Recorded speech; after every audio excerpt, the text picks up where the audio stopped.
আসসালামু আলাইকুম। কেমন আছেন সকলে? আশা করি সকলেই ভালো আছেন। আজকে আমি খুব সহজে আপনাদের সাথে পিঠার রেসিপি শেয়ার করব, যেটা একেবারে নরমালভাবে আপনারা যেকোনো সময় করতে পারেন। দেখতেই পাচ্ছেন আমি কিভাবে করছি, আপনারা শুধু দেখেন, মানে দেখলেই বুঝতে পারবেন যে কতটা সহজভাবে ঘরেই একদম বা দোকানে কেনা পিঠার মতো তৈরি করা যায়।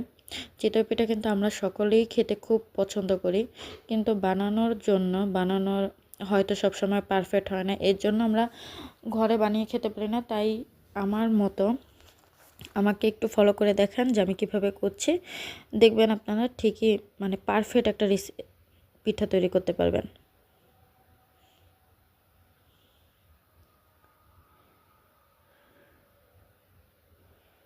পিঠার ডোটা সবসময় এভাবে ভালো করে মেখে নেবেন। হাতে শুকনো গুঁড়িগুলো আপনি যত ভালো করে মাখবেন, পিঠা ততটাই সুন্দর হবে, ততটাই নরম এবং ফুলকো ফুলকো হবে। দেখতে পাচ্ছেন আমি কতটা পাতলা ড্র করলাম।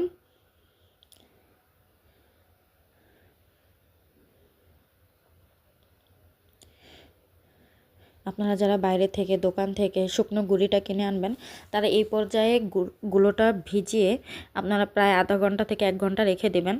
দেন তারপর একটা ডিম এভাবে ভেঙে দিয়ে মিশিয়ে দেন হলো পিঠাগুলো বানিয়ে নেবেন।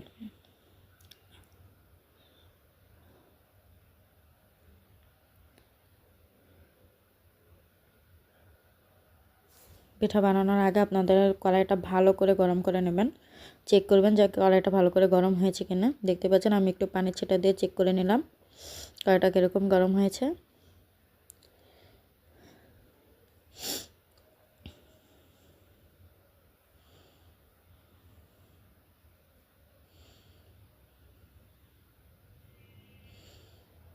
দেখতেই পাচ্ছেন আমার প্রথম পিঠাটা কমপ্লিট হয়ে গেল।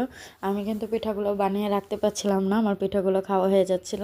আমার পিঠাগুলো দেখতে এতটাই লোভনীয় হয়েছিল যে দেখলেই মন চাচ্ছিল খাওয়ার জন্য। আমি কিন্তু দ্বিতীয় পিঠাটাও দেখিয়ে দিলাম যে দ্বিতীয় পিঠাটাও আমার খুব সুন্দর হয়েছে। এখন আমি একটা ডিম পিঠা বানাবো।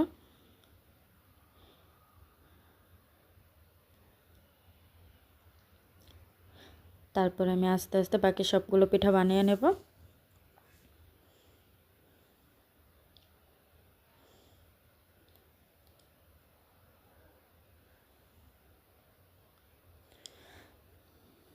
আমার ডিম পিঠাটাও কমপ্লিট হয়ে গেছে, এখন আমি উঠিয়ে নিলাম। দেখতেই পাচ্ছেন আমি এতগুলো পিঠা বানানোর পর আমার শুধু 2টা পিঠা রয়েছিল। কতটা পারফেক্ট হয়েছে, পিঠাগুলো কতটা মোলা